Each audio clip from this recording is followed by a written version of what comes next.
Shalom, shalom, bien-aimés. Donc, nous continuons avec notre série d'émissions sur comment passer de la malédiction à la bénédiction. Et nous demandons au Saint-Esprit d'être présent dans cet enseignement que nous allons donc avoir aujourd'hui sur comment passer de la malédiction à la bénédiction, et que le Saint-Esprit prenne le contrôle de l'émission et que le Saint-Esprit mette les paroles qu'il faut dans notre bouche pour que vous et moi, nous tous, nous puissions apprendre au même moment et que nous puissions bénéficier de cette connaissance que le Seigneur est en train de nous donner. Alors, le titre d'aujourd'hui, de passer de la malédiction à la bénédiction, c'est la malédiction qui vient des hommes de Dieu. Alors, souvent, les chrétiens pensent que c'est seulement des païens qui maudissent. Eh bien non, il y a aussi des hommes de Dieu qui maudissent et que ces malédictions-là peuvent avoir des effets sur vous.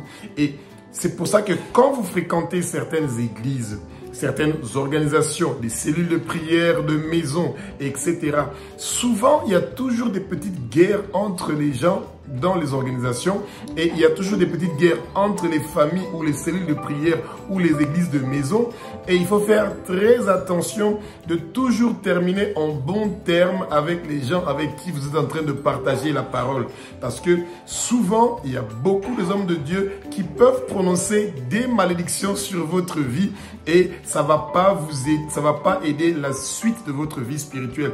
Donc c'est pas seulement les païens qui sont des gens qui maudissent, mais aussi des hommes de Dieu qui maudissent. Il y en a plusieurs exemples dans la parole. Quand nous regardons dans Josué chapitre 6 au verset 26, eh bien, quand Josué avait donc ensemble avec Israël, ils avaient vaincu la ville de Jéricho, eh bien, Josué a prononcé une parole. Il a dit que toute personne qui va essayer de reconstruire la ville de Jéricho, eh bien, qu'il paye avec la mort de son fils aîné et de son fils cadet.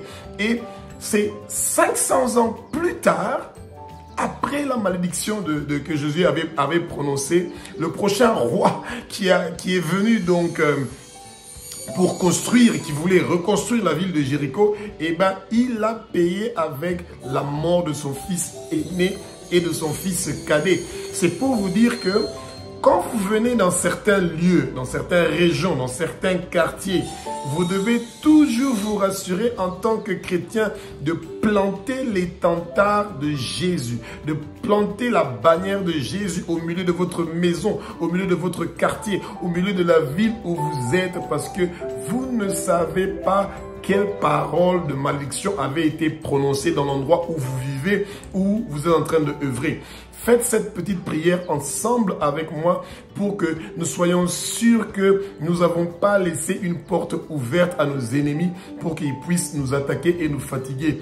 Faites la prière suivante ensemble avec moi si vous le voulez. Abba, au nom de Jésus-Christ de Nazareth, Abba, au nom de Jésus-Christ de Nazareth, Abba, au nom de Jésus-Christ de Nazareth, je suis en train de planter l'étendard de Jésus-Christ de Nazareth au milieu de ma maison, au milieu de mon quartier, au milieu de mon travail, au milieu de la ville où j'habite, au milieu du pays où j'habite. Je suis en train de planter la bannière de la victoire, le drapeau de la victoire de Jésus-Christ de Nazareth est planté au milieu de ma maison, est planté au milieu de mon travail, est planté au milieu de mon business, est planté au milieu de mon quartier, est planté au milieu de la ville où j'habite, est planté au milieu de mon pays, au milieu de mon continent. Seigneur Jésus, que le Saint-Esprit prenne le contrôle de ma maison, que le Saint-Esprit me montre des choses qui sont cachées dans ma maison, dans mon quartier, dans la ville où j'habite, que le Saint-Esprit me parle des choses qui sont cachées dans mon pays.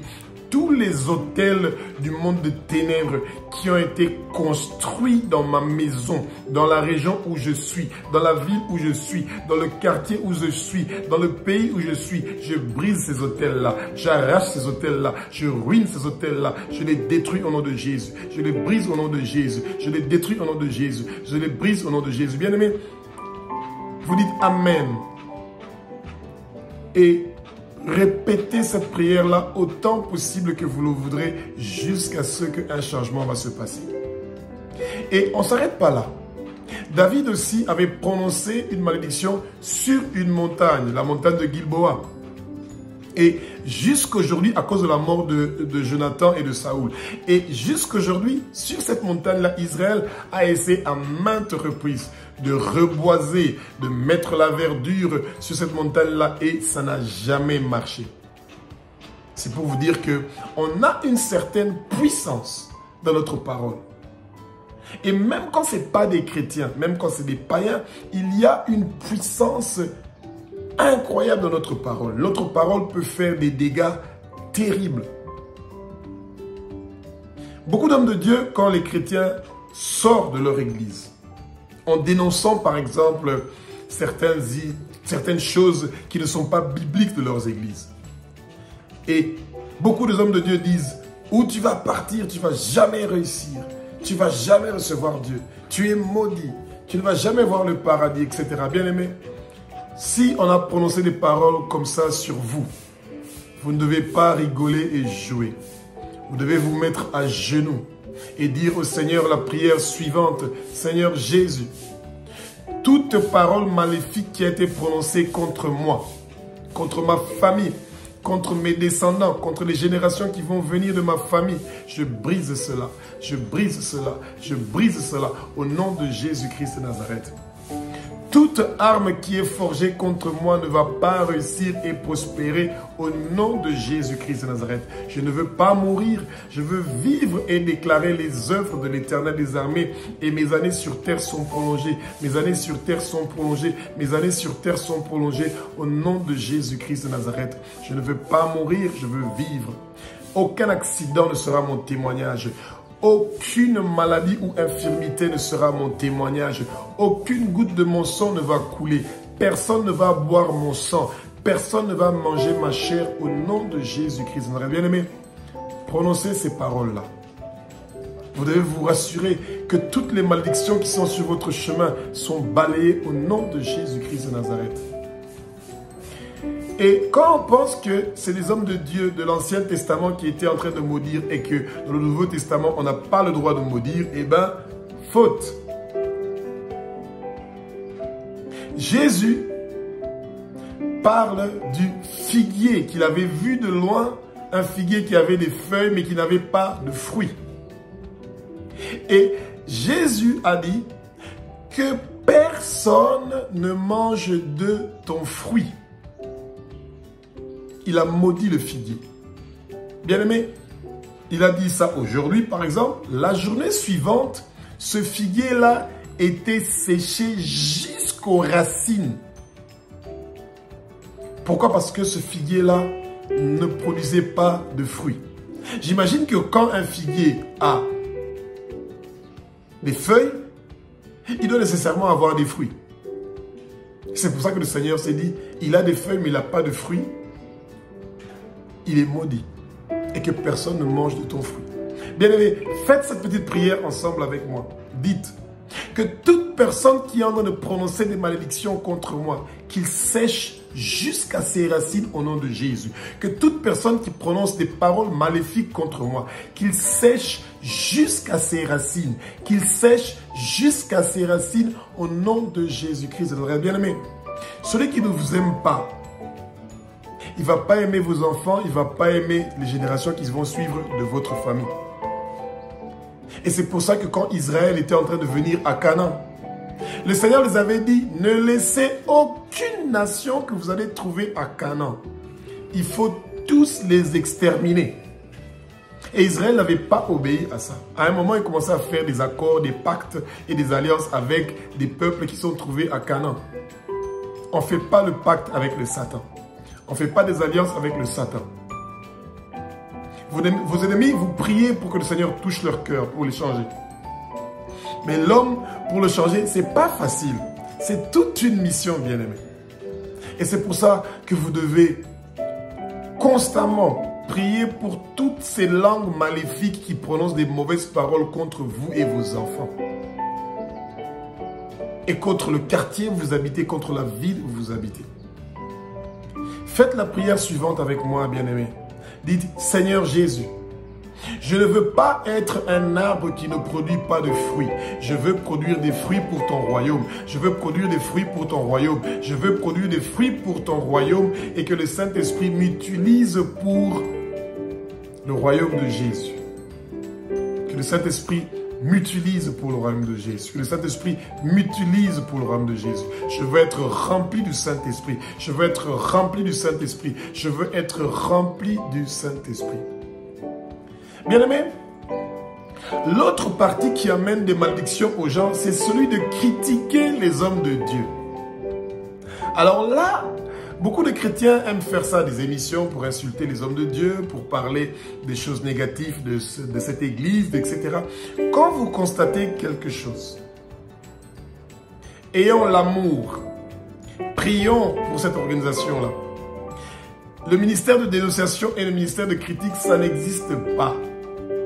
Et vous ne savez pas c'est quel genre de prière que ces gens-là sont en train de faire.